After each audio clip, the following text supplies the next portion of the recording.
Hi, Pawan. Hey Vedang, how are you? I'm good, man. Long time. Yeah, absolutely, really long time. But first of all, congratulations for your latest round. Oh, thank Super you. exciting, I think, like especially raising in this environment. It had its challenges. I'm just I'm glad sure. it's done. Yeah. I know. Yeah. Hi Vedang, hi Pawan. Hi. Hey This is Saloni Saloni. this side. Hi. So I think we are already live on the most of the platforms. So over to you, Pawan. I think we can start. Okay. Thanks, Saloni. Hey. So, hey everyone. Thanks for joining us on a busy weekday evening. So, hope all of you are doing well. So, this is our second fireside chat, and we have an amazing entrepreneur with us, Vedang, who is the co-founder of our beloved brand, The Soul Store. The brand and Vedang, they have been true inspiration for the youth in India, especially those who want to build their own brands, do something in this segment. Soul Store has been one of my favorite brands, and I think like for a lot of you, uh, for a very long time. I think one of the first ones to really crack the licensed merchandise. That's how we all remember. I think, especially I remember from my early youth days. That's how we got introduced to Soul Store, and I think we still continue to wear those clothes. To remind me, I should have worn some Soul Store clothes today. Missed that opportunity. But, anyways, we'll keep the conversation very candid, casual. I think the idea is so, Vedant, most of our listeners are going to be people from the industry, fashion industry, youth who want to start their own brands, or the experienced people who want to understand how to navigate this new age segment of online, more Gen Z. And I think, like, I also want to know what is your secret of keeping the brand fresh. I mean, it's not a new brand, but at the same time, you've been able to keep that brand fresh and really graduate from, let's say, so. I mean, yes, I have continued to wear Soul Store, so that's one question I want to understand. How have you kept people like me hooked to a brand, which was, let's say, we started interacting with the brand in a different age group, and how do you keep on building up with the new age group as well? How do you have kept that relation going on? So, anyways, I think I've already thrown a lot of questions in that. But the idea is that this is the kind of audience that we have. So let's keep it casual. We'll have fun. The idea is not to throw only questions. Happy to answer any question that you may also have as well. But over to you. Would love for you to also give some background about yourselves, how you got into Soul Store, how you started it, what was the motivation behind it, etc., etc. Yeah. Thanks a lot. Yeah, Pawan. Firstly, excited to be here. I look up to you as well, yeah, and I love what Fashinza is doing. You guys are also doing a great job. There's a clear need uh, of just good, sensible, reliable supply chain, and that's the problem which you're solving. That's actually going to give one of the biggest problems we have. It's that Mhm. CAC is not a problem, TAM is not a problem. It's the supply chain. So, like, I think what you guys are solving for is one of the hardest things in India. It's a very unorganized and fragmented market. I'll come to the Soul Store. Yeah. This is our 10th year. We'll be completing 10 years in a few months, in a couple of months, actually. So it's, uh, Amazing. yeah, Congratulations. thank you. So it's been a long journey. Why I started it, I was once on a panel where people were like, I saw this and I realized this problem and I solved it. I have a very selfish reason.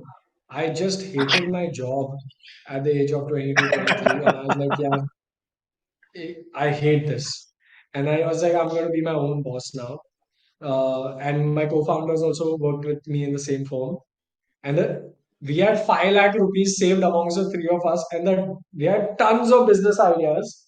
The dumbest thing to easiest thing for people who have no experience to start was to buy a cupboard of t-shirts, get them printed, एक सस्ता सा website बना लो and चालू करो. So yeah, that's all the money I put in till date. Made up like that's how it has been Nice. between the three of us. So we've started like that. We started very humbly. And that's what the thing is now. We made very cheap mistakes also, because when you make Hmm. small mistakes at small scale, you realize a lot better. Um, there was also, then you start exploring, pivoting, and you figure out that the license space in India was quite open. It was untapped. You could either buy a, let's say, a Batman T-shirt. You could buy it for 200 rupees on Fashion Street, you know, on the road, or you could Sure. then go to like say a very large format store and maybe hope to find it, and it was 2000 rupees, and 200 and 2000 तो aren't even like options for the consumer. So that's where it clicked us कि यार ये India में बन के it goes to the US, it gets imported back, so it costs 2000 rupees, but a much easier system is to just start this company in India. And then you had torrents at that time, Netflix, Amazon Prime, you know. So people was going to, everyone was going to watch these superhero Marvel movies that dubbed in like so many languages. Right. So the market size was so exploding. That's how we started. Hmm. There wasn't any large like vision. It was just like यार कुछ और करना है ये तो मजा नहीं आ रहा है. Every Sunday I was like fuck कल Monday है. And I'm happy that you were so honest about it and did not try to create a story No, which most of the I have a whole entrepreneurs. different pitch. I have a whole different pitch for institutes. Like I know. the this whole market opportunity in the US, and it's all legit only. I mean, there is a clear market opportunity, but that wasn't the intent. I know, and to be honest, like I have done this. This is my second startup, and most of the times you end up starting कि यार कुछ करते हैं. Let's have some fun. Let's do something which we will also enjoy doing. And yeah, I mean, Correct. if we do well, then we'll end up making some money as well as build a good company as well. But I think this is pretty interesting. And like you said, market size and all came later. But let's say, how important if you were to do it again today, if you were to go back and see what maybe one or two other things which you should have been careful about or thought about before starting up. Oh, quite a few things, yeah. Like that's a long laundry list. But if I have to be like, if I have to give you a few important ones, it would be what is my key differentiator? And people Mhm. really underestimate this aspect, I feel, especially in apparel, which is a very commoditized space, right? Like t-shirts are Hmm. t-shirts. But what is going to be your key differentiator? And the second thing is that, see, I don't believe a product is a product unless you can buy at X and sell at Y. If you're going to have Sure, to burn on that sale, then it's not a product in my eyes. Then, like, absolutely. anyone can buy a Ferrari and sell it for half the price, right? Like, for example, that's like, or 1/10 the price. Then it's not a product. You have to be able to sell it at that margin that you're seeking. So a lot of people Hmm. don't realize that, and that's also a discovery only. You're gonna have to do a lot of market research, understand what a consumer is willing to pay for this. What else will they pay for, and how much more will they pay versus how much less? What are the other options, etc. But as long as you have a differentiator, I think that's fine. Like you're gonna really uh, do Hmm. well. And you also touched upon market sizing. Did you do market sizing before starting up? I mean, we know you did not, but would you recommend You know, entrepreneurs to do that? no entrepreneur does that, I feel. And in India or the US also, you don't have to do. यार अपना देश इतना बड़ा है ना, like if I just I have to sell know. plain black t-shirts, we have an insanely big market. So like when people Hmm. say that यार market size issue है D2C में इतना ही, that's all like, it's all bullshit.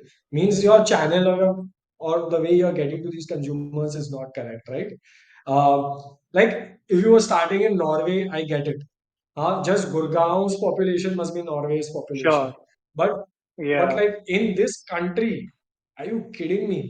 You never have to worry about any form of market size. Market बन भी जाएगा. Hmm. But people still say कि यार पैसा बनाना बहुत मुश्किल है. इंडिया में, स्पेशली अपैरल में. पैसा बनाना बहुत मुश्किल है, लाइक यू ऑल्सो कमोडिटाइज्ड है, ऐसा क्या है? Like if you were to see कि आज की डेट में अपैरल में कौन पैसा बना रहा है, and if I there is a young entrepreneur listening here, how would you recommend them to go about their journey? Because भाई फरारी को हाफ प्राइस पे बेचना तो is not a business model. See, look, that's a very broad question. I'll tell you for myself, but uh, Sure. right time and right place, these luck factors तो होते ही है. I'll be very frank with you For on that. sure. If I started the Soul Store 10 years early, no one was buying online at that time. We started in 2013. So we started in 2003. No one, there's no such thing only as e-commerce in India. Like Hmm. that trust wouldn't have been there, right? And if I started 10 years later, 2023, yeah, there's every Tom, Dick and Harry doing it. So that right place at the right time was important where we were acquiring customers at the cost per click was half rupee at that time. Now the cost per click Wow. is $10. It's 20x, you Wow. know. So the whole ecosystem has changed and we've acquired customers, we've been there. But I'll flip the question a little. I brand banana hai na, वो hard है. Because if you make a brand, then you don't have to Hmm. worry about the pricing. Then your product is not commoditized. Because the customer trusts your quality, they trust your design sense, they trust they know that ये scam नहीं है, they know that okay, the t-shirt costs say 500,000, whatever it is, but it's going to be worth it. And if there's a problem, these guys will take it back. Like you know that gets built, and the mistake I see, right, is that see brands are made over time. A lot of, and we've been patient here. We've not, I don't think we can grow 10x in a year. It's just not possible. You Hmm. may, but then you become a trend. If you want to be a brand, that's memory. And to build that memory, it takes time. Others, you'll be a fidget spinner. You come, you go. Everyone will have. Uh, a lot of investors put pressure on other companies. They'll be like, yeah, look at Levi's. And then they'll be like, look at Uniqlo. Yeah, Levi's is Right. twice as old as this country. And Correct. Uniqlo was started just out of World War II. So, these are not comparable examples only. I think so. My advice to people is if you're creating a brand, you're in for the long haul. एक दो साल में brand तो होगा ही नहीं, like chance ही नहीं है आपके पास. ट्रेंड होगा, लेबल होगा, ब्रांड तो नहीं होगा. Brand means the consumer thinks that this, if I want to buy let's say t-shirt, then the consumer themselves think, let me just check out the Soul Store and maybe one, two more. So these are then the brands, top of Hmm. mind brands in that consumer's mind. If nobody thinks of this and you have to keep pushing out ads, then you don't have a brand yet. So that is actually was going to be a question from my side. So you Yeah, rightly said there is a difference between building a business which sells products versus building a brand. And I think brand comes with a lot of like recall being a very important part of being a brand as well. But did you, let's say, for example, especially I see so many of these young startups starting out exclusively with marketplaces, wherein they are also just one another product out there, and obviously they start getting sales initially. There is a whole lot of distribution that these marketplaces have. Now it does give them initial start. They're able to build some volume within the first 12 months, but then I see them struggling after that. Now, again, if you were to build a brand in today's world, would this be the path that you would take? I know, like, you're still not heavy on marketplaces, right? absolutely not. But I'll tell you. देखो, I'll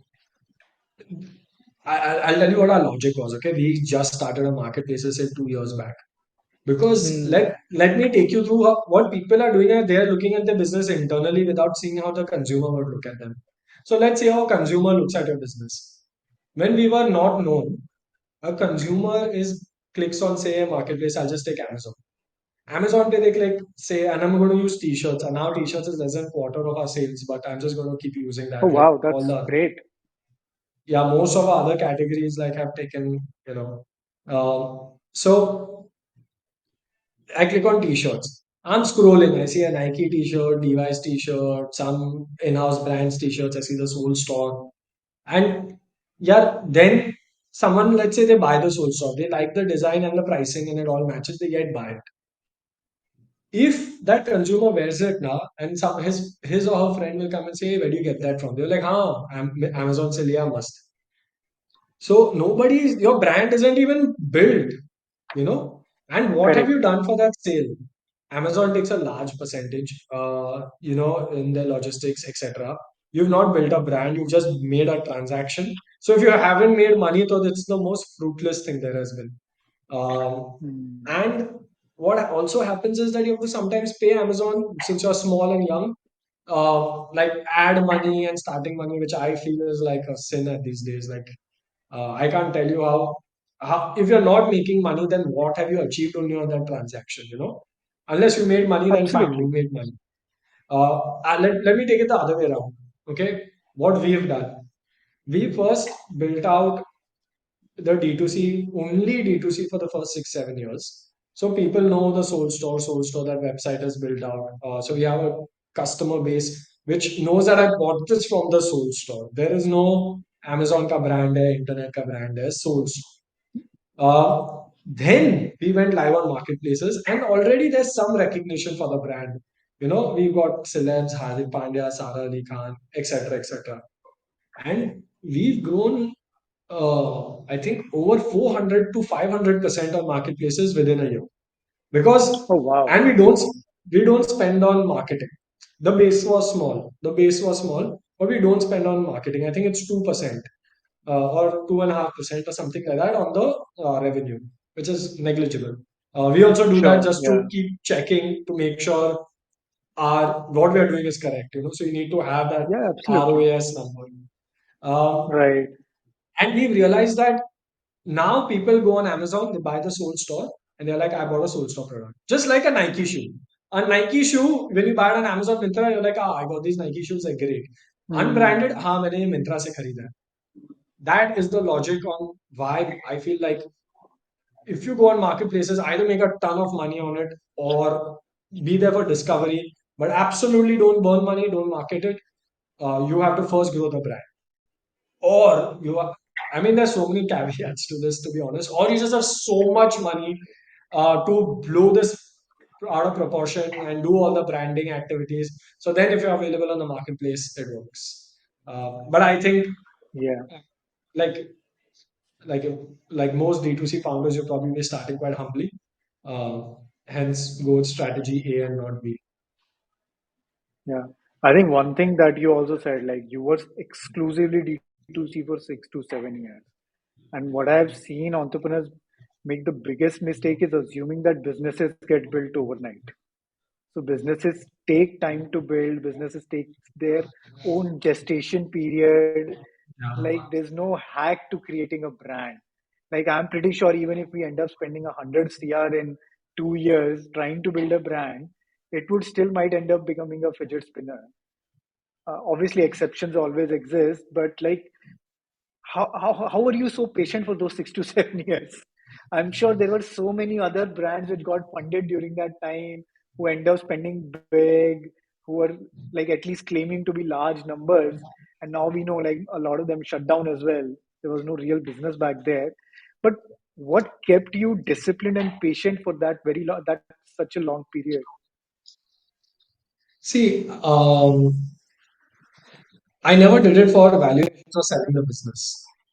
So I wanted to build a business which does good business. And every time you try to accelerate growth, beyond what's organically happening, you do bad business. So like you'll try and spend extra on marketing, then your CACs don't make sense, and that flow Sure. doesn't happen. What's the point? And then because your CAC's not making sense, you want to reduce your COG, so you cut down quality, and then that reduces your repeat rate. Like none of this is sensible. So I feel like because my intent was always to create a great business, and maybe I also dreamt less. I have overachieved and how, as per my aspirations, I'll be frank. But that goalpost keeps moving. Now, what I want to achieve or what I want to achieve in 2 years ago is now far away. But that keeps moving. Mm. Uh, so you always keep thinking on the long term. Look, we always have acquisition offers, but if you did it for the valuation, then the time and time is and growth rates and all matter. But I to felt like we do this as a business. We take this business as our own. When things are going bad, we don't need take salary. It's not. I'm not here as a professional. I'm here as literally a business owner who wants to create Hmm. something substantial. Yeah. So then, why does growth Let's rate talk matter about also? fund. Yeah. Yeah, yeah, absolutely. And I think, like, see, this is what I tell people as well, that if you thought just like a businessman, okay, and like I mean businessman in a traditional sense, how we all say Lala ji या फिर एकदम बिल्कुल businessman की तरह काम करता है. Yeah, there they don't care about growth rates. They care about business opportunity, my capital, how much money I'm making, and work like that. If in a bad year, if the markets are bad, then ठीक है यार, मतलब let's take less risk and like I don't know, degrow. They don't think that they're degrowing by 50%. They just say इस साल धंधा कम हुआ, and which is Yeah. okay. And It is at the end of the okay. day, I think one other, yeah, it is absolutely okay because you survive and then you give yourself a chance to grow much more in the next year. And the other thing is like the business and the business owner are not separate. They are the same thing. The success of a business owner is equal to the success of a business and the other way around as well. Which I see not being the case, especially after this startup boom. People see founder एक चीज होते startup एक चीज होता है. Like you said, I think if the business was not doing well, you did not take salary, which is great. I mean, that at the end of the day, this is what a businessman is supposed to do. Anyways, I think so. Tell me a bit about the fundraising journey. I think when did you decide that you wanted to raise?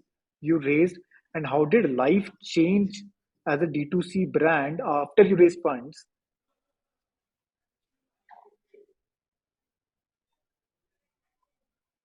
Hey, sorry, my internet misbehaved. Oh, okay. Okay. Maybe so I'll come again. So I was Yeah. saying that let's talk a bit about the fundraising journey. So, Okay. when did you raise your first round? How large was it? Why did you raise it? And how life changed after that? Okay. Great question. A hard question. I'm going to say that. Um, See, ours is a I very hope your atypical investors are not journey. listening. It's a very atypical journey. We started in 2013 with 5 lakh rupees, right? Okay, till 2018, 5 lakh rupees was the only amount of money that was put in the business, and we had grown to a 30 crore business already. So, some insane return on invested capital if you think about it, right? Wow. Yeah, unheard of actually for an internet company to D2C to have done it. But I know. How long did so that take? 5 years. So 2013 to 2018 grew Wow. it to a 30 crore company. And see, patience brings everything there. Like, ho jata hai, you know. I'm sure. Uh, we raised the first check of 10 crores in 2018. Then we grew to a 100 crore company, then raised 70 crores from elevation, then grew to about close to now a 400 crore company. Then we raised our last round recently at 135 CR. I don't think I needed this money also. It's actually a lot of safety nets and all because we are decently I'm sure. profitable. And now I guess in 3 4 years we want to IPO. So I'll tell you about the funding. If you are in a when you don't need the money is the best time to raise. I'm going to be very frank. Hmm. Like otherwise it gets very hard, it's brutal, your bandwidth gets taken, and your valuation is one of the 100 points you negotiate. Pawan, you would know this. So you lose all those negotiations, but if you're in a good place you win all of them because they don't care. They're like, acha company hai, it's long term, great thinking. They'll investors. I think we've had ups and downs as well. It's very important, like just how I've raised right now, to keep that buffer there so that you're never raising money to survive. You're raising money to grow, and there's a very Hmm. big difference in the two. You know, I do feel like right now is a very hard time to raise money, so I would ask people like be careful. And one friend of mine, an entrepreneur, he said a very good thing. Uh, his friend asked him, should I raise money before starting or 6 months into it? He's like, before, because your promise is stronger than your execution. Uh, but Yeah. uh, I but totally that's, agree with yeah, I that. think I would also do that. And I think, I mean, it does come with a flip side. And I think one of my questions to you as well, so not exactly related to Soul Store, but one mistake that I see founders, and I think it is even more so relevant with D2C, is people end up raising a lot more at promise. And which I have seen people struggle. Like if you raise, for example, $2.5 million for a niche D2C brand to begin with, it just becomes a lot tougher to prove that scale, get to that scale very quickly so that you can even raise a meaningful next round. It's unreal. And so I've never, by the way, chosen the highest valuation ever. Oh, In nice, every nice. round, because and it's not because I didn't want the highest valuation, it's because that partner who we want to associate with needs to be aligned with us by saying that, yeah, we are people who like to run good businesses. I am not going to burn money and grow 300%. I will not do this. So I actually Hmm, started a checklist of these are the things we don't do. And a amazing. lot of people filter out in that. कि यार, I'm not going to like our CAC is even today. Okay, a new user CAC is like a blended CAC is say 130, 140 rupees. Even today, our blended CAC is 130, 140 because I refuse to make Mark Zuckerberg any richer than he is today. Nice. There's no, there is that ROI doesn't make sense only. So a lot of these D2C guys, they raise this money and then you're on a treadmill to grow and then raise the next round, right? That's basically what happens. So what they would do is like they're spending say 20%, 30%, 40% in marketing. So वो CM2 ही negative है कि break even है. तो I'm like ठीक है. If you are spending so much to acquire customer, मतलब तेरे repeats एकदम एक solid होंगे. Otherwise, what's the point? The Hmm, customer, you spent 100 rupees to acquire them. The customer gave you 100 rupees for the product. You made a loss on that transaction. And if they don't repeat, what's the point? So, but they have high CACs and low repeats. That means to sustain that revenue, they have to keep burning that money. And then that eventually absolutely. just one day someone just says this model doesn't work and they won't get invested. And then they have to shut the business, which is very painful. So I feel like while you have some money in the bank, it's okay to degrow. Absolutely okay to degrow because ये investor के लिए ना एक portfolio है. For us, it's our life. तो It's our life. so ठीक है, go to half the revenue, क्या होगा? But make money. At least make CM2 positive, that your base may Hmm, be taken care of by scale. But if your CM2 is negative or your CM2 isn't like 20-30%, so what do you think will happen in the future where your CM2 will go to 20-30%? And if you don't have any of these roadmaps, na yaar, so you're raising for the wrong reasons. And you're just raising to grow valuation, and then one day that will catch up in a good way or a bad way. very, very valid point. What is so? What would be your suggestion to, let's say, somebody who is a very young guy and starting up the business in fashion? Where do they raise their first round? Maybe they just need 50 lakhs, 25 lakhs, or even maybe a 1 CR to start with. Who are the right people to raise from? See, look, if you're young, so your friends don't have anything, so you have to go to your family. Sure. I mean, most of your startup will come from them. But and then there are tons of angel networks. I think, Pawan, in fact, I would ask you this question. You've done that journey better than me. I haven't raised only when I was young. I did it at a much larger scale. Yeah. Actually, why don't you tell me and I will learn a little here. Like, where did you raise your first check? Yeah, I think like so what I meant specifically was how should a D2C founder go and raise money from? And over the time, what I've realized is that D2C investing ecosystem is slightly different from, let's say, a normal tech or startup ecosystem. And by the way, it should be because if so, I have done the mistake in the past that I've personally invested in a few D2C brands as well as recommended D2C founders to go and, let's say, raise from normal regular startup investors. The challenge there is, I think, they want returns much quickly and bigger. So, for example, with a proper, like somebody like an elevation, I think, for example. Like they're common investors, so we can bitch about them here. But after they invest, their typical fund life cycles are 5 to 8 years. So they want a return in 5 to 8 years, and for them, pretty much they want to be able to deploy a large amount in the company and still be able to make returns of almost like close to 20 to 30x in the company. That is when it makes sense for them. So 20 to 30x means that you need to have at least $1 billion outcome for them, which becomes Yeah. very difficult when you are a D2C brand to have $1 billion outcome in 5 to 8 years. Now, that is where I see founders struggling, that they try to grow very quickly, very fast. And I don't think, like So you said, yeah, if you're building a brand, then it takes time. it does. It does. So maybe elevation needs to come a little later into your thing, when you already are Sure. more stable. So I like very hard to comment on elevation because actually Deepak is the most patient guy on my board. So I to love it, man. All our investors actually. RPSG knows consumer really well. Deepak's a Mm, great guy. RPSG, that's Abhishek, yeah, and yeah, I now we see. just have Exponential. Those guys are the very traditional. They don't love profitability. So a lot of Amazing. my stars are aligned. Out here. But you're right in the general sense. Like tech investors cannot invest because their funda is I need a 30 or a zero. But D2C companies actually go in between a 5 and a 10. And if you try to achieve the 30, you're gonna definitely be a zero.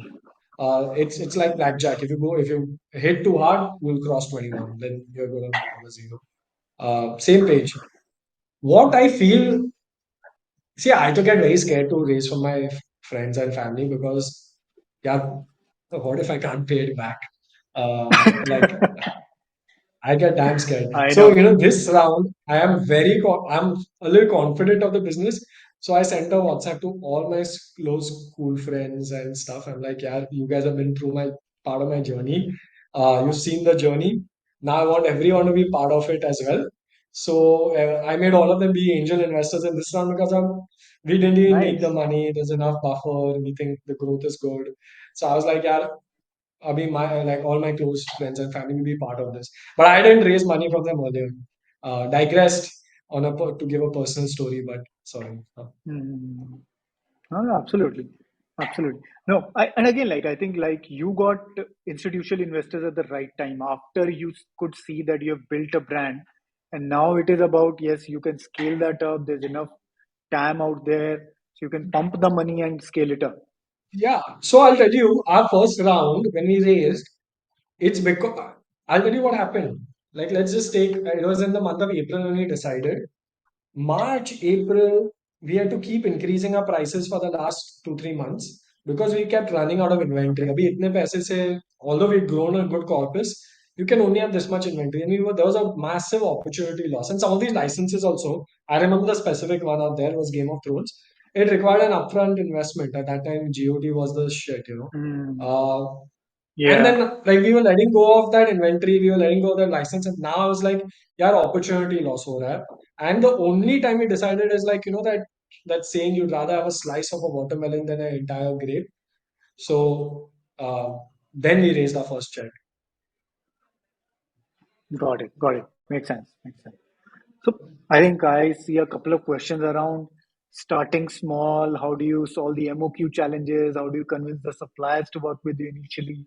Tell us more about it. I think go reach out to Fashinza. Like that would be the simple answer to that. Thank you. Back then, unfortunately, Pawan wasn't in this business, so I had gone we went to every single manufacturer there could be. Out of say 2019 rejected us. Then one guy said, I will do it, but at my own timeline. We sat there, actually made friends with his printing guy, his this guy, and we got cheated also by half the people. It's all part of the learning and the journey. Like, but when you try small, like literally our first batches were like 30 pieces, 50 pieces, and even if like say 200 t-shirts didn't come correct or 500 didn't come correct, it was still Hmm. like it wasn't something like we lost chalo a lakh rupees or something overall. but we still were able to figure it out, you know.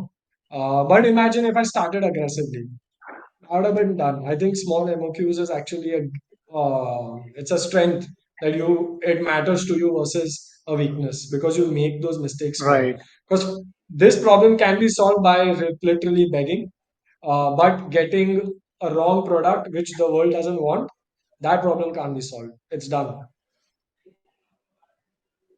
Hmm. Absolutely correct. And I think like this is what I like you have to do. You have to obviously go and hustle.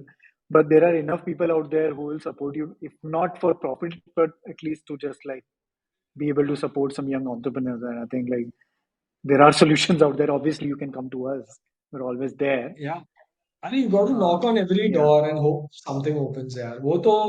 That's not even part of the MOQ journey. That's just part of the startup journey. You know, like, yeah, I'll give you an example. absolutely. Like, we had partnered up with comedians initially to make their merch. That was our first licensed gig, Okay. actually. And it took us 1.5 years to get to a comedian, who's like, in today's world we Wow. think is they were like यार तू छोटा T shirt brand है क्या time waste कर रहा है but हर रोज जाते थे you then like made presentations excel sheets like everything I had in my arsenal I was like putting eventually one of them said yes Wow. the moment one said yes we did a pilot then everyone's like अरे मेरा भी T shirt बिकना चाहिए then everyone came but no one will Wow. see that grind that you understand as a Actually, founder nobody sees that. Yeah. yeah But एक चीज बताओ. So what is this buzzword around Gen Z? Like when it comes to Gen Z fashion, what is Gen Z fashion? Why should we care about it, or why should anybody starting up in fashion should care about it? यार एक तो यार ये buzzwords है ना तो आते रहते हैं D2C ओमनी चैनल ये वो हम लाइक हाँ होंगे Right. होगा I like my I feel one of my greatest strengths is I am not very smart in the fashion world. So when these designers show me all these complicated things, I'm like आम आदमी को समझ में आ रहा है क्या वो that's my Ah, strength. amazing. Like like these complicated things and all like a lot of people don't appreciate it, they won't understand it, they won't be willing to pay that premium. Be a Gen Z fashion, I feel like a lot of it is just us copying what the West is doing. I'm going to be very brutally honest here. Uh, right now, oversized silhouettes and these cargo pockets, which is the utility wear silhouettes, is what's in. But I have one very strict thumb rule. I actually don't hate. I hate the F word, fashion. My thumb rule Okay. is: can I sell this next year? And it's a very strong thumb Next rule. year. Can I sell this next year? So what that allows me is that I never have to deep discount at the end of the season. ठीक है चलेगा अगले साल बिकेगा ना so literally we are very patient about it. We don't do we don't Oh, make we don't jump on short term trends. We literally take a trend which is going to at least last a year. Otherwise we don't do it. Or then we just go to your basics like the polo I'm wearing or a solid sure. t-shirt or something. Yeah. So that's an interesting thing. So you're not trying to bet, let's say, go to the market quickest with the latest trend. I don't, that's not my strength only because other people will screw me with smaller MOQs, quicker lead times, like a Zara Hmm. or something. I'm going to the market which Right. with what I think is uh, relevant to a large audience, and that's the right time. So, like, let's take a wave, right? Like, you can either be at the start of the wave or you can be when it's just above the somewhere here. This will be obviously too Sure. late, but you should be somewhere here. I don't have to be at the start. And because the effort to be at the start is very high, the audience size is very low, you should be while you see that trend. That's how I believe it. Although, having said that, our strength is design. Like we will have the best designs at all points. Even if there is a trend Hmm. that is there, we will make sure that our inspiration of that trend is the best. And that's like literally in every design meeting, we started with we have these 6 religious statements. One of them is the soul store has the best designs. So we start with that religious statement. So everyone literally reads that and then the designs get presented. So the thought process only if you're selecting, if it doesn't hit that religion statement, don't select. Hmm. That's interesting. That's a very different. What is your? Where do you get your? What is your personal style statement? I know once you told me that you wear sold store t-shirts even on dates, but that's more for a conversation starter than anything. What is personally No, Vedant's fashion? yeah, the topmost t-shirt and the topmost pant in my pile is my fashion. Least effort. I'm gonna be I'm very honest, super honest with you. That's how I'd like to do it. I feel eventually, as long, and I usually try to do those basics only, and some prints which I can relate to, like Lord of the Rings and Superman and stuff like that. But Okay. I'm very understated as a person, not in personality, but in clothing. Nice, nice. Now, tell me one more thing. I think, like, obviously, you started 10 years back. So, people like us, you and me, were young at that point of time. That was the customer segment. Now, the customer segment is new. The earlier customer segment has matured, has probably gone into more corporate jobs. The style statement must have changed. How have you kept up with this all along? See, again, I think two things have happened. First to just realize, Pawan, that we are in a very good, we target a very golden age, which is a 25 to 28-year-old, and Hmm. everyone wants to be that age. When you're 15, you want to be 25, and when you're 40, you want to be 25. So as long as you solve for this now, people will try and so you and I are also dressing like 25-year-olds only. Deep down. Absolutely. We don't want to accept that we're old. Uh, the so honestly, that's one of the second thing is the market scenario has been very good for us. I don't think 30-year-olds today dress like how 30-year-olds dressed when our dads were 30, Hmm. or our moms. We are mostly male dominated, that's why I speak like that. And that's a core difference. Like, and then the pandemic hit, casual wear became even more mainstream, and like formal shirts and all started Sure. reducing. Because when people started working from home, they wore casual wear, and when they started coming back to office, that kind of stuck in. Very like you may see this even with a lot of VCs and all. Like those who wore shirts actually have come to polos. Those who wore polos came to round neck collar t-shirts. So Correct. that Right. trend actually helped us a lot more. Like sometimes the right place, right time. But I'll tell you something. If that trend didn't happen, we would have forayed further harder into more semi-formal wear and things of that nature. So you have to extrapolate what's working. Got it. Got it. So it's still like it is not that you are just focusing on one particular need. It's just that you're trying to go into every niche that your customer is going after. It is just so happened that your customer stayed in this niche. But I think I like the fact that you're saying that you would have gone into semi-formal if, let's say, pandemic had not hit. If you don't evolve, you will die. That Right. is the obvious. You can't you that's why I get very scared of brands which grow too fast because then you've grown on a specific trend, and then when that trend Hmm. goes, that's all your brand is known for. And then when that trend goes, you will also like be lost in memory. Makes sense. Where do you see the opportunities in fashion in 2023 or maybe 24? Oh man, I look. I'm actually not even a fashion expert. I'm going to be frank, but I'll tell you what expert I think I am. Common sense. Look, no, what I'm going to come back Yeah. to the brand bit.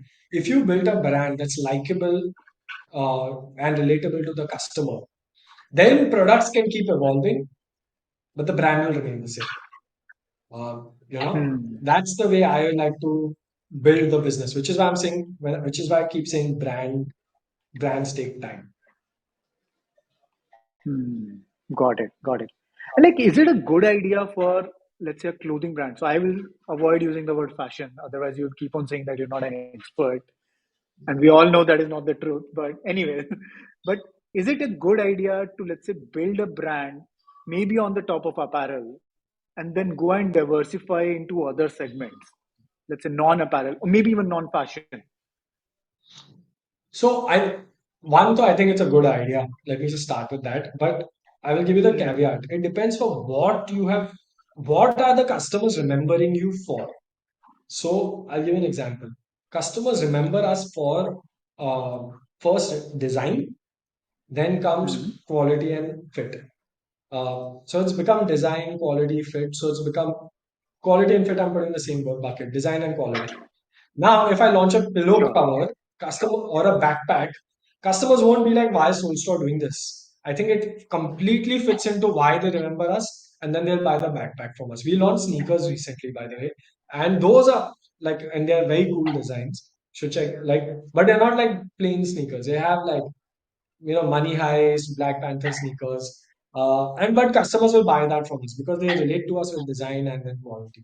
Uh, if you are Hmm. known for a specific thing, then which is not this. Like if you're known for latest fashion trends, and all of a sudden Right. you try to sell face wash, then that's not going to work. But if you're known for just good product, good design, good quality, then you try to sell face wash. I think then your captive cult like high repeating customer base will buy face wash from you. So let's take Maruti Suzuki. They are Right. purely known for like automobiles. I will not buy fashion from them. But if I take like Apple, now I'm being very meta, but Apple releases a clothing line, I think people will buy it because they relate to Apple with high design, high quality, perfection. It's a Yeah. statement. And I mean, I would probably not even go to Apple. Maybe let's say BMW, Ferrari. Now these are more lifestyle brands. People buy Correct. their clothes. Absolutely right. So Ferrari is known for just its high performance, and you want to relate to that, right? Right. Uh, or BMW is known for a certain aspiration. You want to relate to that. So those brands can Correct. get into every product I can think of. Yeah, BMW can sell face wash. Absolutely. It can sell anything, right? Like, and all of these would make sense. Bags, too, they do. In fact, I think 30% of Ferrari's revenue comes from non-automobile. Oh, I'm pretty sure. Like, I'm absolutely sure. And they are a, Yeah, like, I mean, I've been following them since the Formula One days. Like, I mean, I started following Formula One in early days. So honestly, I never thought that I could ever afford a Ferrari. So I would always see कि अरे Ferrari का कुछ छोटा सा कुछ भी मिल जाए. Like for correct. me, Ferrari was just a representation of following that particular Formula One team. Never was about owning a car. Absolutely, man. Yeah. I have one question from Arif. Is returns a big problem for you? How do you manage returns?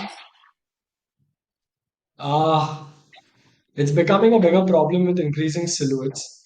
Uh, it's a very Hmm. complicated process actually. We have a full team that looks into this in the product development team. So what we do is we have a baseline, and if the return is above that baseline, they will do 100 customer call outs, figure out what the issue is, and iterate, see if that changed for the better or worse, and keep making those changes until it goes below that baseline. So that's a long process. It takes 3 months roughly to get any real change and customer feedback after your first change. But they're very strong on this. Our return percentage is in single digits for an apparel company. Oh wow, that is crazy. I've heard crazy numbers about like 30%, 40% from some brands. I mean, I think like silhouettes become a big thing, and I think especially when it comes to let's say more fashion, women's wear, that is where probably the returns are higher because of the fit issues. Yeah. So women's wear is higher for us as well. It's in the teens, and men's is in the Hmm. single digits, and it comes to some average. But every new category we will launch starts high. We will make those changes and iterations and see what people want and go low. I don't think it can be zero because every human being is a unique little snowflake. But we will try and get as general population as we can. Yeah. What is let's say the biggest issue with increasing that width of silhouettes? Obviously, returns is the one challenge, but I think, or let's say talk about in general getting the fit right. Yeah, I think returns is the main thing that we've seen is returns, but the consistency also breaks because Okay. you have one silhouette across 10 people. That's super easy. But then you have 10 silhouettes across 10 people. So you have to manage now 100 different, because vendor A and Hmm. vendor B, for each of them, that silhouette is new. So it's not like you've cracked it across. So that consistency breaks with different silhouettes versus with the same silhouette. That is what I feel is the biggest issue. Otherwise, um, yeah, not too much. We like to keep the fabrics consistent. That is actually one of the major challenges, because if you have the same fabric, you can have lower inventory and just store fabric, which you can quickly convert. But if you have a variety of fabrics, then your lead time gets very high, because you have to first source fabric, then you have to get it produced and things like Hmm. Got it. Okay. Cool, Vedang. I think this was a lot of that. fun. I think we covered so many things. I know there's not enough time to go into deep or depth of all of these things, but I think more importantly, I wanted to cover like what is a brand, and if we are building a brand, then what is it that we're supposed to do, especially about being patient. I think most of the businesses in India, especially, I mean, I can talk more about India. I've seen most of the businesses just failing because the founders were not patient. I think they could Yeah, have been great businesses if they it's were hard just though. more patient. Yeah, it is hard. It is hard. I think like when you see like in my previous startup, we were very slow to grow, but we ended up building a beautiful business. But it was very hard to see so many people out there raising millions of dollars, $50 million, $100 million. You start questioning yourself: is it me or is it them? What is the challenge? Who is not understanding the business? Whose approach is correct? I think the reality is that you only get to know the approach was correct or not 10 years down the line. But 10 Yeah, years down the line, if you were always building the business in the right way, you will end up becoming successful. absolutely, man. Thank you so much for having me, Pawan.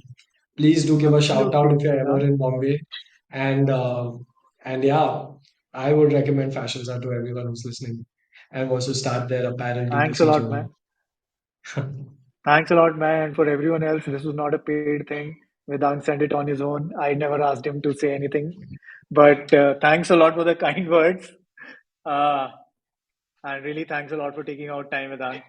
Always a pleasure speaking with you. Thank you. Bye. Bye, man. Bye bye. Thank you, everyone. Bye bye.